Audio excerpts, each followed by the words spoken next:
Sa Manila Memorial Park para tunghayan nga ang puntod ni dating Pangulong Cory Aquino. Hindi raw makaalis ng kanyang bahay sa Calauan, Laguna si Edgar Puntanar kahapon, kaya naman di siya nakarating dito sa Manila Memorial Park para tunghayan ang libing ni dating Pangulong Aquino. Kaya naman kanina, maaga raw siyang gumising para magpunta rito. Nakakalungkot dahil sa nagawa niya sa bansa natin.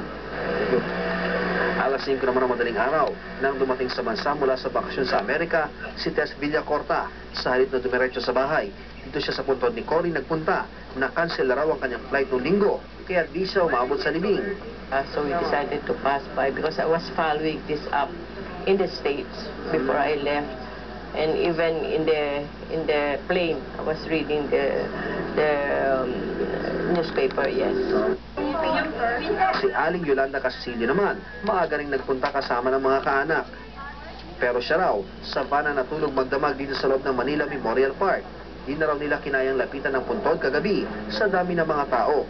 Yung taong galing sa gate, parang hinahabol ng mga bulusok. Nakakatakot, baka mamaya ma-stampede kami.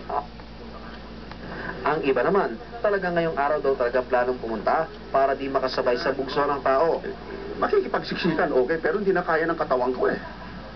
Pero yung damdamin, andyan. Hanggang ngayong umaga, naririto pa rin ang mga upuan na ginamit at mga floor mat sa libing kahapon. Maraming residente naman ang nakinabang sa manalikang basura ng pagdagsa ng maraming tao. Iyan inaasahan nga mamayang hapon hanggang sa mamaya ay